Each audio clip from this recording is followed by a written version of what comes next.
اس فقیر سلیمانی پر سوال کیا گیا، زیارت قبور کے بارے میں مسئلہ دریافت کیا گیا۔ زیارت قبور یہ پیارے محبوب صلی اللہ علیہ وآلہ وسلم کی سنت متواترہ ہے، سنت مبارکہ ہے۔ آپ صلی اللہ علیہ وآلہ وسلم کی پاک مسجد آپ کے کاشان اقدس کے بالکل قریب ہی جنت البقیع ہے۔ اور ایک دفعہ آپ صلی اللہ علیہ وآلہ وسلم حضرت ابو ذر رضی اللہ عنہ کو فرما رہے ہیں، اے ابو ذر میرے ساتھ چلو، ہم اپنے ہمسایوں کو مل لیں۔ اہل قبور کا فرما رہے ہیں، اے ابو ذر میرے ساتھ چلو، ہم اپنے ہمسایوں کو مل لیں۔ تو پیارے محبوب پاک صلی اللہ علیہ وآلہ وسلم کی میت میں حضرت ابو ذر رضی اللہ عنہ وہ جنت البقیع میں پہنچے، اور آپ صلی اللہ علیہ وآلہ وسلم بئی الفاظ اہل قبور کو سلام فرما رہے ہیں، السلام علیکم اہل القبور۔ آپ نے سلام کیا اور ان کے لیے دعائیں مانگی۔ ان بریدہ رضی اللہ تعالی عنہ قالا قالا رسول اللہ صلی اللہ علیہ وسلم نہیتکم ان زیارت القبور فزورها۔ جلیل القدر صحابی ہے، بہت بڑے محدث ہیں، بہت بڑے فقیہ ہیں، حضرت بریدہ رضی اللہ عنہ وہ ارشاد فرماتے ہیں کہ اللہ تعالیٰ کے محبوب نے فرمایا نہیتکم ان زیارت القبور فزورها، میں تمہیں قبور کی زیارت سے روکا تھا، منع کیا تھا، اب تم قبور کی زیارت کیا کرو۔ اور اللہ تعالیٰ کے محبوب نے فرمایا مجھے اپنی امت سے شرک کا خوف نہیں ہے۔ سبحان اللہ۔ پیارے محبوب نے وہ توحید بیان کی، دندان مبارک اسلام اور توحید کی عظمت کے لیے شہید کرا دیے، جس میں نازنین لو لہوان ہو گیا۔ آپ نے فرمایا اب مجھے اپنی امت سے شرک کا اندیشہ نہیں ہے۔ اس لیے سیدنا ابو بکر صدیق رضی اللہ عنہ کے دور خلافت میں کچھ مرتد ہوئے تو منکر زکوٰۃ ہوئے، منکرین ختم نبوت پیدا ہوئے۔ کائنات کا کوئی علامہ یہ ثابت نہیں کر سکتا کسی قبیلے نے اپنا گرا ہوا بت اٹھا کر پھر پوجا ہو۔ اللہ کے نبی نے بتوں کو پاش پاش کر دیا، شرک کے ٹکڑے کر دیے، شرک پاش پاش ہو گیا۔ توحید کا وہ علم لہرایا کہ اللہ کے محبوب اپنے مقدس ہاتھوں سے ان بتوں کو پاش پاش فرما رہے تھے، اور پیارے محبوب رحمت للعالمین یہ ایت مبارکہ پڑھ رہے تھے، جاء الحق وزاق الباطل ان الباطل کان زہوقا۔ حق آ گیا، باطل مٹ گیا، بے شک باطل مٹنے والے کا وعدہ، اور باطل مٹ گیا، شرک ختم ہو گیا۔ آپ نے فرمایا مجھے اپنی امت سے شرک کا اندیشہ نہیں ہے۔ نہیتکم، اور کم کا جو صیغہ ہے یہ جمع کا صیغہ ہے۔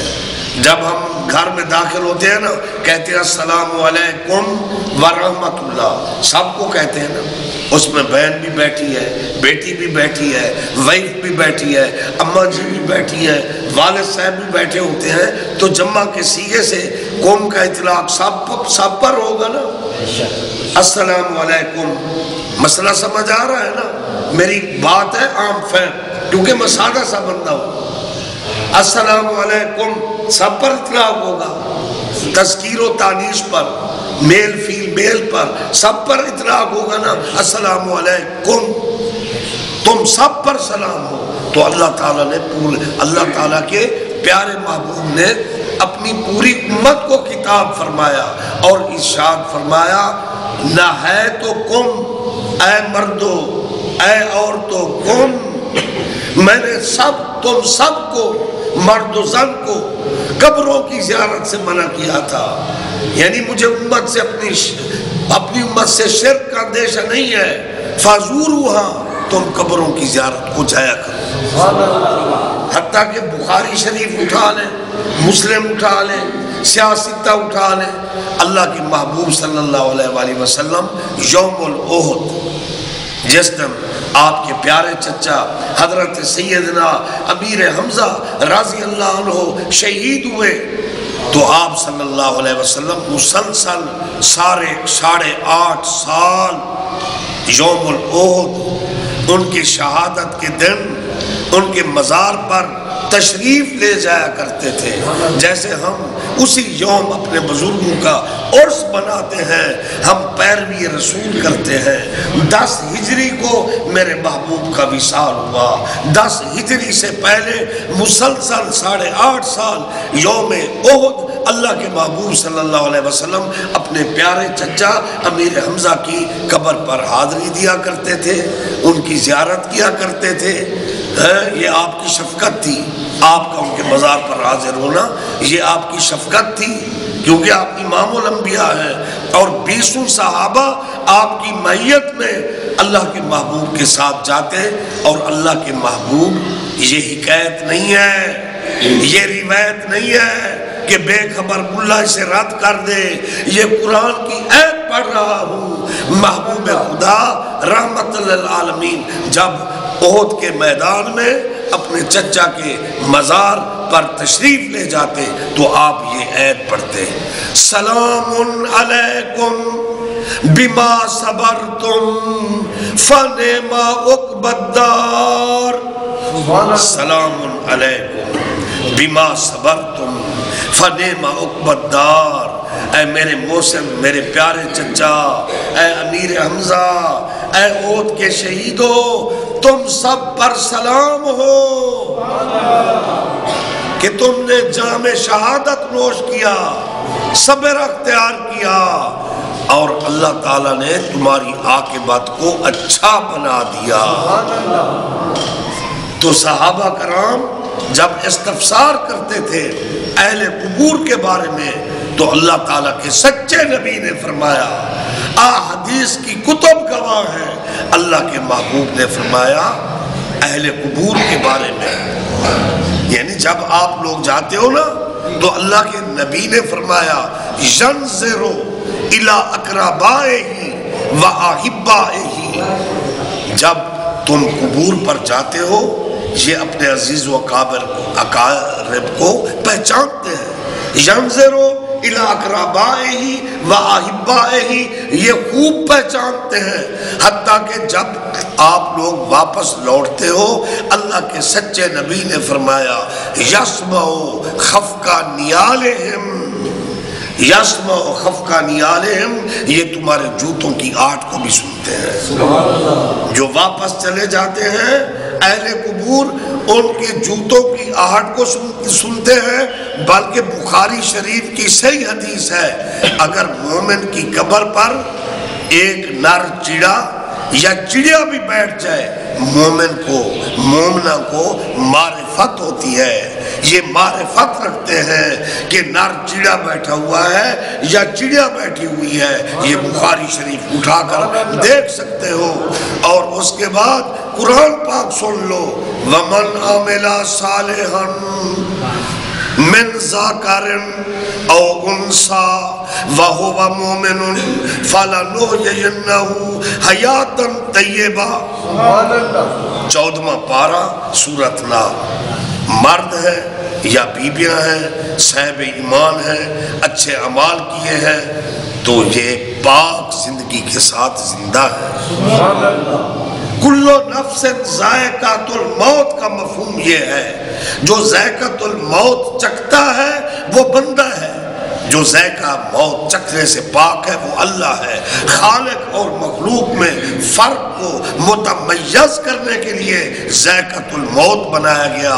جو ذائقۃ الموت چکھتا ہے وہ بندہ ہے, جو یہ ذائقہ چکھنے سے پاک ہے وہ اللہ ہے. لیکن اللہ نے پھر قرآن پاک میں ذائقۃ الموت چکھانے کے بعد یہ شرعی مسئلہ ہے بیان کر دیا کہ کسی اللہ والوں کو مردہ مت کہنا. وَلَا تَقُولُوا لِمَنْ يُقْتَلُ فِي سَبِيلِ اللَّهِ أَمْوَاتٌ بَلْ أَحْيَاءٌ وَلَكِنْ لَا تَشْعُرُونَ وَلَا تَحْسَبَنَّ الَّذِينَ قُتِلُوا فِي سَبِيلِ اللَّهِ, ان کو مردہ مت کہنا. بَلْ أَحْيَاءٌ, وہ زندہ ہے. عند ربہم یرزقون، اللہ ان کو کھلاتا ہے، اللہ ان کو پلاتا ہے۔ اسی طرح قرآن پاک کی 20 آیتیں ہیں، موت کے بعد زندگی ہے، موت کے بعد موت نہیں ہے۔ ثم یمیتکم ثم یحییکم ثم الیہ ترجعون، نلذی خلق الموت والحیات فلنحیینہ حیاتا طیبہ۔ کون کہتا ہے کہ عاشق مر گئے، قید سے چھوٹے، وہ اپنے گھر گئے، کھڑے سن منتظر سارے، نبی اقصا دی مسجد وچ امام الانبیاء آئے، قطار مسکرا پیاں، تمام صاحب قبور امام الانبیاء کے پیچھے تمام انبیاء صف بندی کر کے نماز پڑھ رہے ہیں۔ اور اللہ نے قرآن میں سچ فرمایا ہے فَلَنُحْيِيَنَّهُ حَيَاتًا طَيِّبَةً۔ اور شرح الصدور امام جلال الدین سیوطی رحمت اللہ علیہ، جس کے بارے میں اہل سنت احناف نے لکھا ہے کہ امام جلال الدین سیوطی رحمت اللہ علیہ وہ بزرگ ہیں جن کو جاگتے 70 دفعہ دیدار مصطفیٰ نصیب، اور علماء دیوبند کو بھی لکھنا پڑا۔ حضرت جلال الدین سیوطی رحمت اللہ علیہ وہ بزرگ ہیں جن کو 22 مرتبہ حاضر و ناظر حیات النبی کا جاگتے دیدار نصیب۔ اور وہ جلال الدین سیوطی رحمت اللہ علیہ اپنی کتاب شرح الصدور میں رقم تراز ہے، شرح الصدور ان کی کتاب ہے، یہ مسئلہ دیکھ لینا، میرے پاس بھی کتابیں موجود ہیں، میں دکھا سکتا ہوں۔ اور شرح الصدور میں حضور جلال الدین سیوطی رحمت اللہ علیہ امام سیوطی لکھتے ہیں کہ ایک قبر کو جب قبر بنانے والے کھود رہے تھے، ساتھ ہی ایک قبر شک ہوئی، تو اب وہ قبر کھودنے والا وہ کیا دیکھ رہا ہے؟ وہ کیا دیکھتا ہے کہ ایک اللہ کے ولی ہے، سفید ان کا کفن ہے، اور وہ اللہ تعالیٰ کے پیارے ولی وہ قرآن پاک میں تلاوت فرماتے ہیں، اور تلاوت کرتے ہوئے وہ ارشاد فرماتے ہیں، اس قبر کھودنے والے سے بس دور سے پوچھتے ہیں کہ اے شخص، کیا یہ قیامت برپا ہو گئی کہ تم یہ میری قبر شک ہو گئی ہے؟ حضور قیامت برپا نہیں ہوئی، ایک مسلمان کو دفن کرنے آیا ہوں۔ تو وہ کہتے ہیں یار میں تو تلاوت کر رہا تھا، تو نے میری تلاوت میں خلل دیا، جلدی کر گارے کا لیپ لگا دے اور میری مزار کو بند کر دے۔ معلوم ہوتا ہے کہ اللہ والے پاک زندگی سے زندہ ہوتے ہیں۔ تو حیات نبی صلی اللہ علیہ وسلم کی حیات عبدی کا کیا مقام ہوگا؟ میرا زندہ و جاوید نبی اگر قبور سے گزرتے ہیں، بخاری و مسلم شاہد فی الاولین شاہد فی الاخرین، عالم برزخ پر بھی شاہد ہے کہ عالم میں دنیا میں چلتے ہوئے آپ برزخ کی خبر دیتے ہیں، اور کھجور کی شاخیں ان 2 قبروں پر رکھ دیتے ہیں، اور آپ فرماتے ہیں ان کو عذاب ہو رہا تھا، اور علم مستفادے کیے صحابہ کے استفسار پر آپ نے فرمایا ایک پیشاب کرتا تھا اور جو چھینٹے پڑتے تھے احتیاط نہیں کرتا تھا، اور دوسرا چغل خور تھا یا غیبت کرنے والا تھا، یہ عذاب میں مبتلا تھے۔ اور رحمت للعالمین نے کھجور کی شاخیں ان قبروں پر رکھ دی، کیونکہ یہ پتے، یہ کھجور، یہ پھول، یہ پتھر یسبح للہ ما فی السماوات و ما فی الارض، اس لیے اہل سنت قبروں پر پتھر بھی رکھتے ہیں۔ اور جب حضرت ابراہیم بن محمد صلی اللہ علیہ وسلم کا وصال ہوا، تو جب اس کی قبر تیار ہو گئی تو آپ صلی اللہ علیہ وسلم نے اس کی قبر پر پانی چھڑکا، رش الماء فی قبر ابراہیم ووضع حصبہ، اور اس کے سرانے پر آپ نے پتھر گاڑ دیے۔ پتھر بھی اللہ کا ذکر کرتے ہیں، سبزہ بھی اللہ کا ذکر کرتا ہے، پھول بھی اللہ کا ذکر کرتا ہے، یہ جو سبز شاخیں ہیں کھجور کی یہ بھی اللہ کا ذکر کرتے ہیں۔ یسبح للہ ما فی السماوات و ما فی الارض، زمین آسمان کی ہر شے اللہ کی تسبیح کرتی ہے، اس لیے ہم پھول بھی رکھتے ہیں، ہم تر شاخیں بھی رکھتے ہیں۔ لیکن مسئلہ یہ ہے کہ جس قبر پر رحمت للعالمین تشریف لے جائے عذاب رہتا ہے؟ خود رحمت للعالمین آ جائے، لیکن امت کو اپنے علم سے خبردار فرما رہے ہیں، ان علم نبی کہ منکر ملا کی صحبت سے بچنا، یہ علم نبوت ہے کہ قبر کے پار دیکھ رہے ہیں، عذاب دیکھ رہے ہیں اور وجہ عذاب بیان فرما رہے ہیں۔ اور جب یہ پیارا محبوب عالم برزخ میں تشریف لے گئے اور روضہ اطہر میں آرام فرما ہے، جب یہودی مسلمانوں کی شکل میں بڑی بڑی داڑیاں رکھ کر نیلی آنکھوں والے خبیث نمازیں بھی پڑھتے تھے، دین کی بات کرتے تھے، اور جو بھی دھوکہ دیتا ہے دین کو ڈھال بناتا ہے، ہم جی حاجوں کو پانی پلاتے ہیں، یہ کرتے ہیں، وہ کرتے ہیں، لیکن وہ نعوذ باللہ ایک سرنگ نکال رہے تھے۔ جو دنیا میں بیٹھا ہوا بادشاہ تھا، جس کی حکومت تھی، جسے سلطنت عثمانیہ کہتے ہو، اور نور الدین زنگی بے خبر سویا ہوا ہے، لیکن جو محبوب عالم برزخ میں ہے، وہ حیات النبی، وہ زندہ و جاوید نبی، اسے خواب میں اپنی زیارت سے مشرف فرمایا۔ اور میرے آقا فرماتے ہیں من رآنی فقد رأى الحق، جس نے مجھے دیکھا اس نے حقیقت میں مجھے دیکھا۔ فرماتے ہیں نور الدین اٹھ دیکھ، یہ دو کتے مجھے تنگ کر رہے ہیں۔ تو وہ اپنی سپاہ کے ساتھ مدینہ طیبہ میں پہنچا۔ یہ ایک طویل واقعہ ہے، مختصر وقت میں یہی بات عرض کر سکتا ہوں کہ اس نے نور الدین زنگی نے ان بدماشوں کو، وہ جو مسلمانوں کے روپ میں سکھوں کی طریقوں بڑی بڑی داڑیاں منہ ملوانے دے، کم شیطانے دے، اور دشمن رسول تجھ پر لعنت و بے شمار، اور یہود و نصارہ کے ایجنٹوں تم پر لعنت و بے شمار۔ مذہب کے نام پر کبھی مسجد درار بنا دی، مذہب کے نام پر حضور کے پیچھے نماز پڑھ کر پھر کہتے ہیں کہ اے دل یا محمد، اے محمد عدل سے بانٹو۔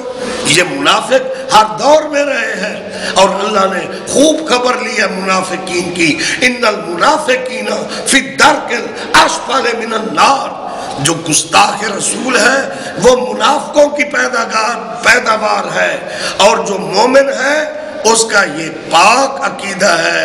جیسے حضرت وہ مولانا ظفر علی خان نے کیا خوب لکھا، نماز اچھی، روزہ اچھا، حج اچھا، زکوٰۃ اچھی، باوجود اس کے میں مسلمان ہو نہیں سکتا، نہ جب تک کٹ مروں خواجہ بطحہ کی عزت پر، خدا شاہد ہے کامل میرا ایمان ہو نہیں سکتا۔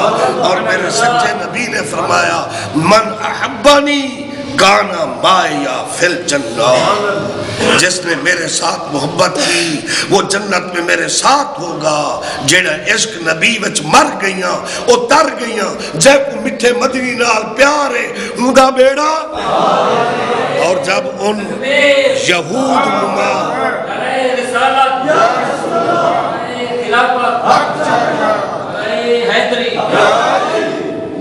وہ ملعون، انہوں نے سرنگ نکالی ہوئی تھی، اور خلیفہ راشد سیدنا فاروق اعظم رضی اللہ عنہ کے قدمین شریفین ظاہر تھے، اور خوشبو کی لپٹوں سے مدینہ منور ہو گیا تھا۔ ایک گلاں بڑیاں دور دیاں جی میں سر نتھے منصور دیاں۔ اللہ کے ذکر پر بھی کوئی تنازع ہے؟ اللہ تعالیٰ نے تو فرمایا ہے فَاذْكُرُونِي أَذْكُرْكُمْ، تم مجھے یاد کرو میں تمہیں یاد کرتا ہوں۔ کیا صلاۃ و سلام پر بھی تنازع ہے؟ سلام تو سلام محبت ہے، ہم ایک دوسرے کو سلام کرتے ہیں، جواب دیتے ہیں نا، اور جس کے ساتھ علائق سلائق نہ ہو وہ تو تمہارا فون بھی اٹینڈ نہیں کرتا، یہ رونگ نمبر ہے، بات بھی کوئی نہیں سنتا۔ تو سلام محبت ہے۔ یہ تو اللہ نے قرآن میں فرمایا میں اپنے محبوب پر درود و سلام پڑھتا ہوں، اور بے خبر ملا اور ظالمہ، اور تو نے درود و سلام کو بھی تنازع بنایا ہوا ہے۔ سلام کا کنسپٹ یہ ہے ایک سلام کرے دوسرا جواب دے۔ ہم رسمی نماز نہیں پڑھتے، ہمارا عقیدہ ہے تو زندہ ہے واللہ، تو زندہ ہے واللہ، میرے چشم عالم سے چھپ جانے والے اہل سنت حیات النبی بِإِذْنِ بِإِذْنِ اللَّهِ حاضر ناظر نبی پر جب السلام علیکہ ایھا النبی پڑھتے ہیں، خدا کی قسم میرے آقا ہر عاشق کو سلام کا جواب دیتے ہیں۔ میں وہ سنی ہوں جمیل قادری مرنے کے بعد، میں وہ سنی ہوں جمیل قادری مرنے کے بعد میرا لاشا بھی کہے گا الصلاۃ والسلام۔ اور حضرت سلطان باہو کی بات پر اس شعر پر اپنی بات ختم کر رہا ہوں۔ حضرت سلطان العارفین نے خوب فرمایا، اصل میں انہوں نے قرآن کی ٹرانسلیشن کی، سورت منافقون کا انہوں نے ترجمہ کیا۔ اب وقت نہیں ہے کہ اب میں سورت منافقون پڑھنا شروع کر دوں۔ سورت منافقون کا حضرت سلطان العارفین نے ترجمہ کیا کہ منافق کلمہ پڑھتے ہیں مانتے نہیں ہیں، تو سلطان العارفین نے فرمایا زبانی کلمہ ہر کوئی پڑھدا، دل دا پڑھدا کوئی۔ زبانی کلمہ پڑھنے والا تو مرزا قادیانی ملعون تھا، اس کے پیروکار بھی زبانی کلمہ پڑھتے ہیں جو ختم نبوت کے منکر ہیں۔ آؤ اہل سنت عالم اسلام کی سب سے بڑی جماعت جو کلمہ قرآنی ہم پڑھتے ہیں، عقیدہ قرآنی رکھتے ہیں، لا الہ الا اللہ محمد رسول اللہ، اللہ کے سوا کوئی عبادت کے لائق نہیں، محمد اللہ کے رسول ہے۔ ذرا زور سے بولو، محمد اللہ کے رسول ہے، محمد اللہ کے رسول ہے۔ لیکن ان مولویوں کا کیا بنے گا؟